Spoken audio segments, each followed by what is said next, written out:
राजा मतलब वो व्यक्ति जिसको पता है कि एवरीडे चैलेंज, और चपरासी मतलब वो व्यक्ति जो अपने जीवन में चुनौती चाहता ही नहीं। कहता भैया हमको शांति चाहिए, भैया हम शांति से जिंदगी बिताएंगे, भैया हमें किसी लड़ना नहीं, भैया झगड़ना नहीं।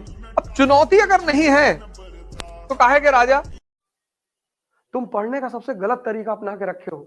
एक पेन लेते हो, अंडरलाइन करते हो, फिर 6-7 घंटा अंडरलाइन करते हो जम के, फिर किताब बंद कर देते हो, फिर तुम सोचते हो, फिर बाहर निकलते हो, फिर हॉस्टल के बाहर निकल के तुम शुरू हो जाते हो कि अखिलेश यादव को 250 सीट मिल सकती है। ये तो मेरा कॉन्फिडेंस है। मैं क्यों गलत लोगों के साथ खेलता हूं? मेरा कॉन्फिडेंस है कि तुम बस चेंज करने के लिए तैयार हो जाओ। मैं बताता हूं कैसे होते हैं। तुम नहीं होगे तब मैं कुछ नहीं कर पाऊंगा। बस तुम तैयार हो जाओ कि साहब कुदा दो जहां कुदाना है, और मर के मास्टर तो सोच लेना, नहीं मरने नहीं देंगे। मुझे पता है कि पहले फेज में क्या करना है। छोटी किताबें उठाओ यार, छोटी। पहले ये जानो what is Rajya Sabha, activated to the lower level, then pick up Laxmikant. So when you will know what is Rajya Sabha and then you will read Lakshmikant, you will be able to connect. You will not be able to connect. You will do value addition.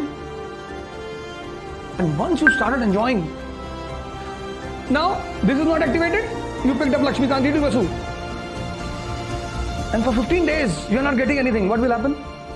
You will come to the class, no doubt, but you will not study because you are not enjoying.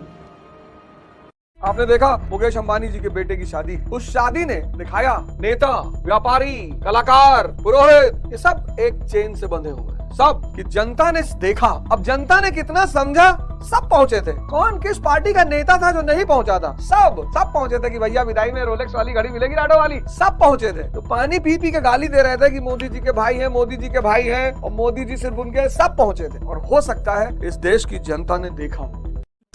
ये पूरी परीक्षा IAS की practice की परीक्षा है।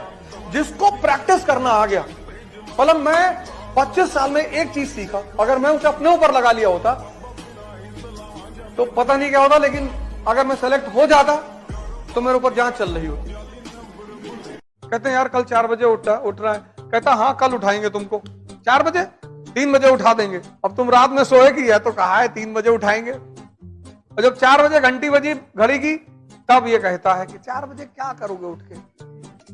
तूने कहा नहीं उठना है। अरे इसने कहा चर्चिल 10 बजे सुबह तक सोता था, प्रधानमंत्री था ब्रिटेन का। तुमने कहा नहीं उठना है। कहता आज सो लो बस। तुमने कहा नहीं आज ही उठना है। कहता नहीं आज ठंडक ज्यादा है। तुमने कुछ भी हो मुझे उठना है। तो कहता अच्छा काम करो 5 मिनट और सो लो बस। तुम उसको मान लेते हो, 5 ही मिनट कहता है ये, और तुम जैसे 5 मिनट के लिए आंख बंद किए, आंख खुली तुम्हारी 9 बजे, तब सबसे ज्यादा मजा होता है। तब तुमको जलील करता है कि तुम 4 बजे उठ ही नहीं पाए, क्या करोगे जिंदगी में? बड़े बड़े नशा पैदा करो,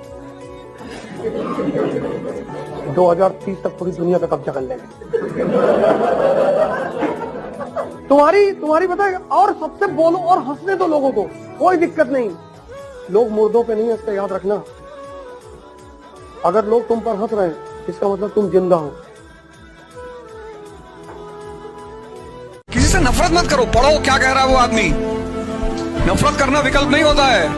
हम अगर अंबेडकर से नफरत करते ना, यहाँ कभी पहुंच ही नहीं पाते। मैं यहाँ खड़ा हूँ डॉक्टर अंबेडकर की वजह से। उस आदमी से मैंने सीखा कि पढ़ना है किसी भी कीमत पर, कुछ भी हो जाए पढ़ना है, चाहे बोरे में बैठना पड़े पढ़ना है। क्योंकि वो आदमी तो बोरे में बैठ के पढ़ा लबोली के स्कूल में। वहां से मुझे कहा वो जज्बा मिला पढ़ने का कि पढ़ना है बॉस।